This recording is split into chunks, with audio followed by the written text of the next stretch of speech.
Mm, Muy buenas, buenos días con todos. Bueno, en esta oportunidad, como parte bueno, el trabajo de telesalud, en cuanto a lo que es la telecapacitación, vamos a conversar el día de hoy con un tema para conocimiento de salud pública relacionado con mi especialidad, que es la neumología. Entonces, en este caso, he creído conveniente e importante el estudio o, bueno, el conocimiento básico de ciertos puntos acerca del tema del cese del tabaco. Bueno, mi nombre es María Gabriela Guerrero Barragán, soy médico residente del Hospital Nacional 2 de Mayo del segundo año y, bueno, actualmente cursando el curso de telesalud.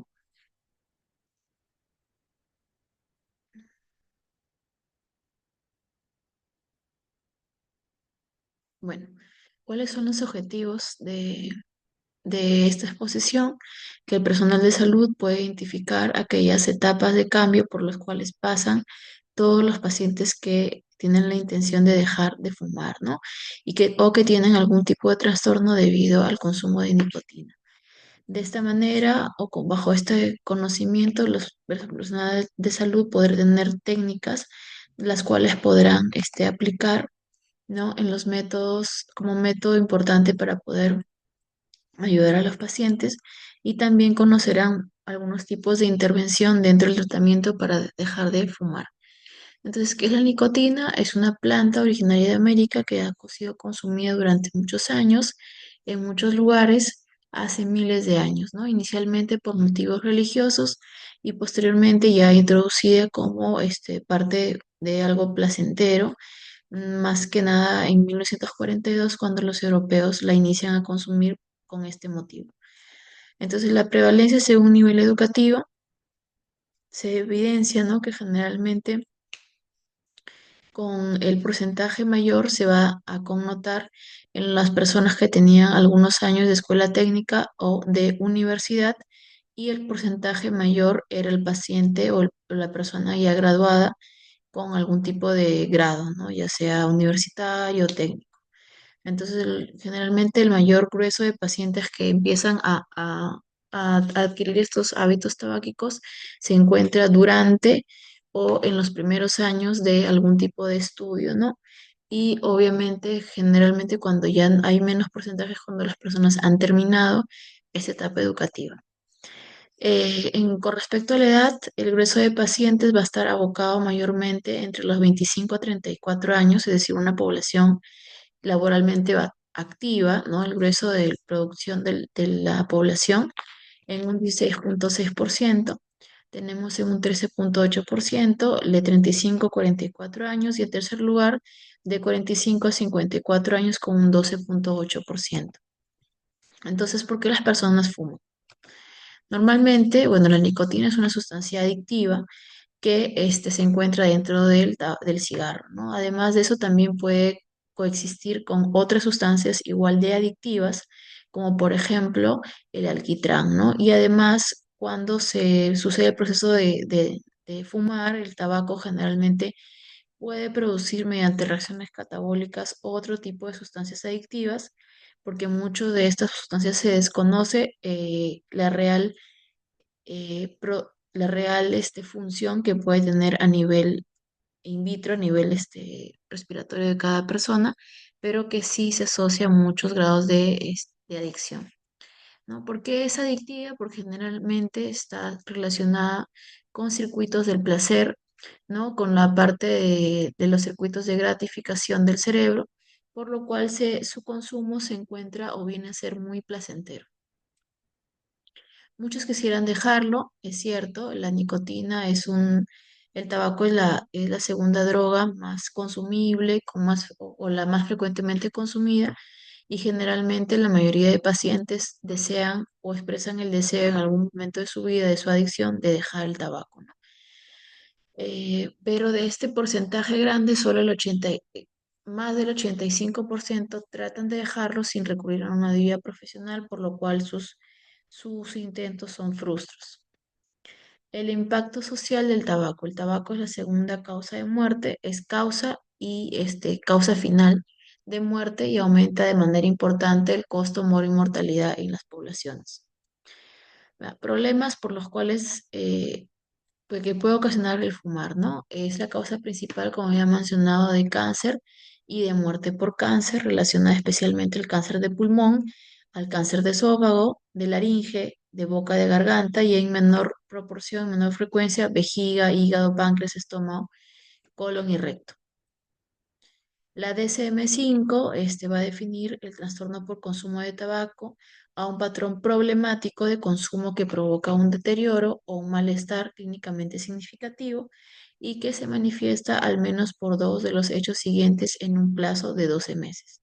De estos 11 hechos, por lo menos dos. Uno, consumo de cantidades superiores o durante un tiempo más prolongado del previsto. Dos, deseo persistente de abandonar o controlar el consumo. Tres, inversión alta de su tiempo para consumir. Cuatro, ansia o necesidad de consumir. Incumplimiento de los deberes, ya sean laborales o académicos, para consumir. Continua uso a pesar de sufrir problemas sociales o interpersonales persistentes. Abandono o la reducción de importantes actividades sociales para su consumo, el consumo recurrente de tabaco que puede provocar algún riesgo físico, el consumo de tabaco a pesar de saber que se sufre un problema psicológico o psiquiátrico, la tolerancia y la aparición de síndrome de abstinencia debido a su cese o detención del consumo. Entonces, ¿cómo sabemos qué gravedad según el número de puntos que se adquiera de la lista antes mencionada? Si va de 2 a 3 síntomas, entonces se considerará leve, de 4 a 5 síntomas moderado y más de 6, mayor o igual 6 será severo.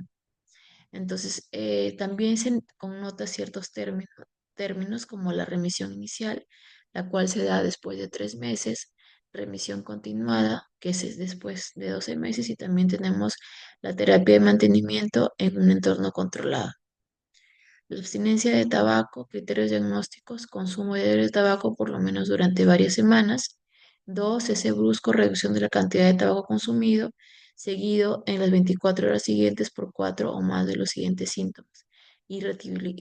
Irritabilidad, frustración, ansiedad, dificultad para concentrarse, aumento de apetito, intranquilidad, estado de ánimo deprimido e insomnio. La entrevista motivacional, un estilo de comunicación colaborativo y dirigido con particular atención al lenguaje de cambio. Está diseñada para qué? Para poder fortalecer la motivación y el compromiso personal hacia una meta específica, en este caso al cese del tabaco, para poder cambiar dentro de una atmósfera de aceptación y compasión. Entonces, entendiendo el cambio, vamos a concebir diferentes procesos. En el proceso del cese de tabaco hay diferentes puntos de inflexión para que este pueda ser exitoso, ¿no? Entonces vamos a tener que el primer paso generalmente es la precontemplación o el deseo de dejar de fumar. Después de la contemplación en donde van a venir los planes o la planificación de dejar de fumar. La preparación es determinar fecha, cómo vamos a hacer más adelante, beneficios de dejar de fumar.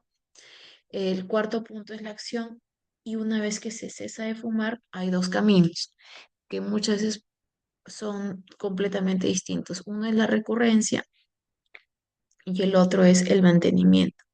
La recurrencia no es sinónimo de fracaso, sino que también se comprende dentro de este algoritmo como parte normal, natural del proceso.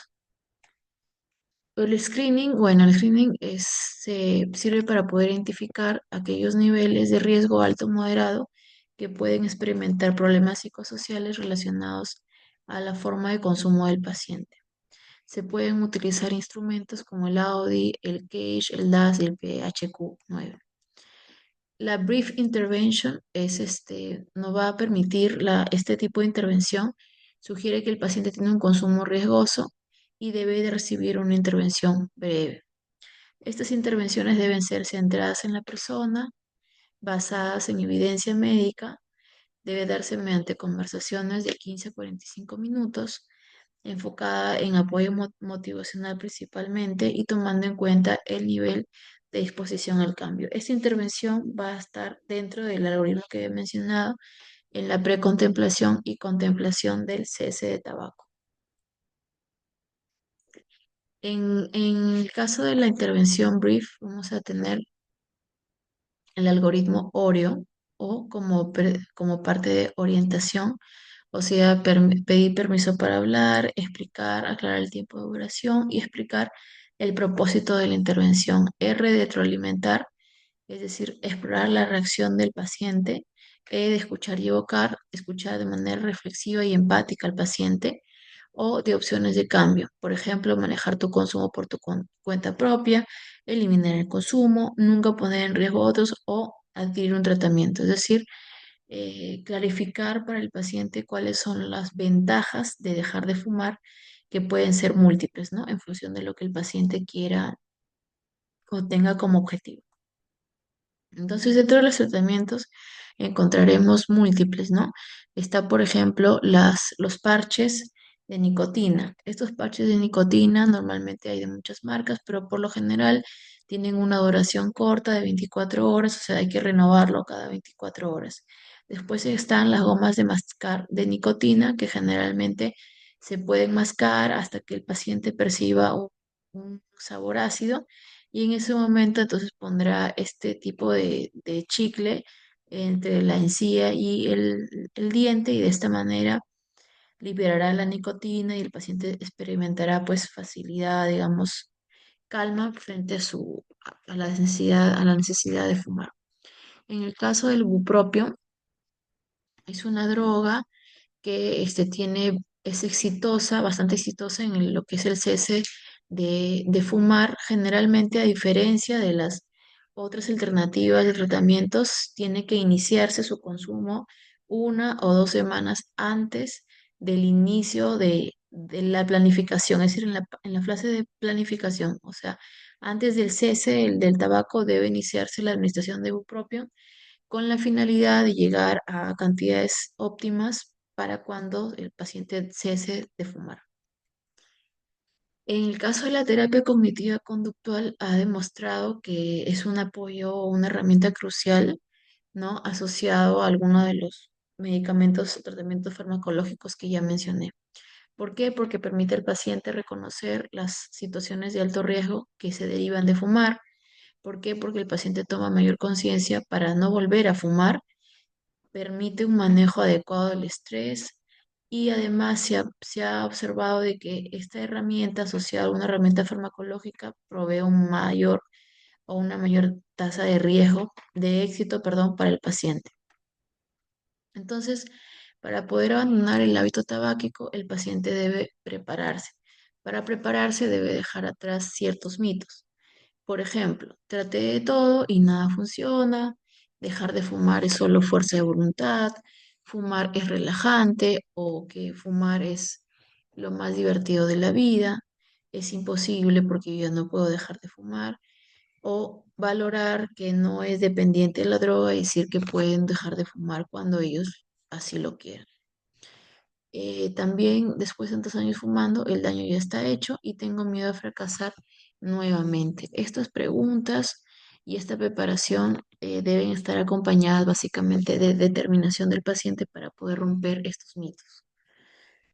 Entonces, ¿cómo se preparan las personas? Generalmente pueden realizar una planilla de la cual es el siguiente slide, en el cual pueden escribir cuántos cigarros van a dejar de consumir, cuántos consumen, cuántos van a dejar de consumir y también profundizar acerca de los beneficios de dejar de fumar, ya sea económicos, médicos, sociales, ¿no? Una parte bastante práctica económica es valorar cuánto uno gasta diariamente, mensualmente, anualmente en fumar y cuánto estaría ahorrando con el cese del tabaco. Además de eso, también se puede agregar en esa ficha o planilla, como vamos a ver acá, qué es lo que, bueno, en la posterior, qué es lo que pues, se podría hacer con el dinero ahorrado del hábito, ¿no? Del consumo de tabaco, del consumo de cigarros.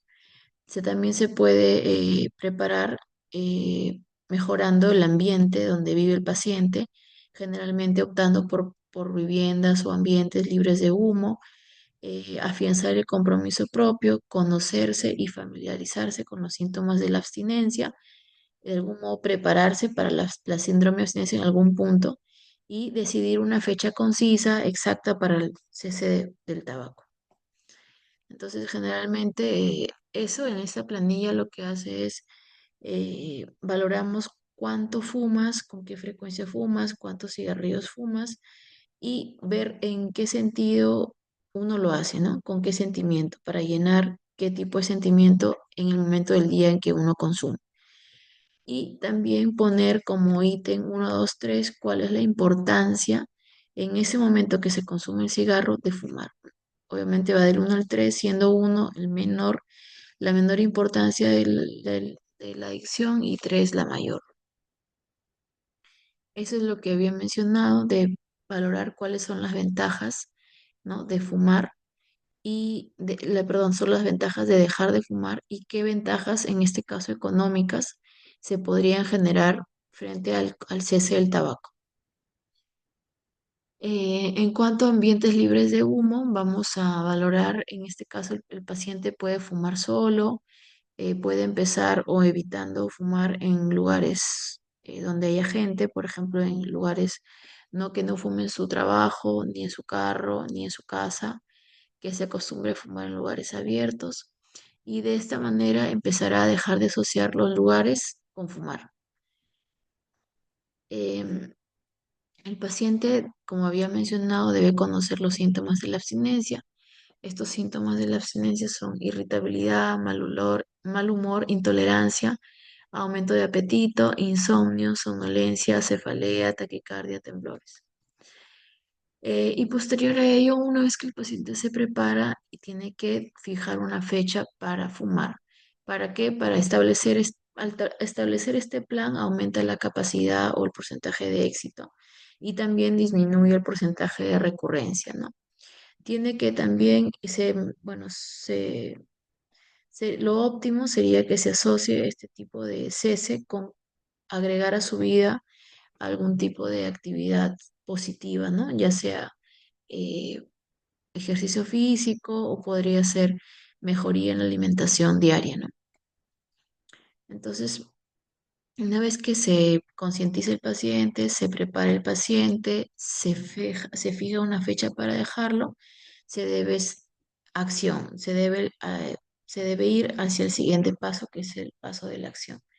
Entonces, uno tomar agua, alimentación saludable, realizar ejercicio físico, eliminar los ceniceros del hogar, mascar chicles sin azúcar, usar enjuagues bucal fuertes que bajen o disminuyen el deseo de fumar, anunciar el compromiso de dejar de fumar a su entorno social para que reciba apoyo, tomar té en lugar de café, darse una ducha, respirar hondo, realizar actividades placenteras que de algún modo generen este tipo de mejoría en cuanto a los síntomas, ¿no? También premiarse o felicitarse por cada día que pasa sin fumar, realizar cambios de la rutina asociadas a fumar, estar personas idealmente que no fumen y aumentar las horas de sueño, ¿no? Incluso se puede agregar una siesta en el día. Mantenerse sin fumar es el último paso del algoritmo, es el paso del mantenimiento y el último era la recurrencia. Mantenerse sin fumar repasa para esto cómo podemos mantenernos o llegar hasta la fase de mantenimiento. Uno es repasar la importancia de los logros, o sea, volver a la ventaja de dejar de fumar. Dos, también valorar cada punto que el paciente ha pasado para llegar hacia donde está y de este modo gratificarse por el esfuerzo. Tres, planificar los premios a mayor tiempo que esté sin fumar el paciente, obviamente recordando también los beneficios de dejar de fumar. Y como había mencionado, cuatro, agregar a la vida o al estilo de vida del paciente una actividad benéfica, ¿no? Ya sea mejorar la dieta diaria o también podría ser incluir una actividad física diaria, apasionante, que pueda pues ocupar su día y evitar que el paciente tenga necesidad de fumar. En todo caso, el siguiente paso, que es la recurrencia, no es sinónimo de fracaso, como había mencionado, sino simplemente es parte también del algoritmo. Una vez o en el caso de que haya recurrencia, el paciente tiene que volver al paso de planificación, de concientización y volverá intentarlo y planificar el cese del tabaco, así sea con ayuda farmacológica y con terapia conductiva, cognitiva conductual. Bueno, espero que esta charla haya sido en beneficio de los médicos y de los pacientes en general y que los conocimientos impartidos sean pues útiles para el desarrollo del día a día.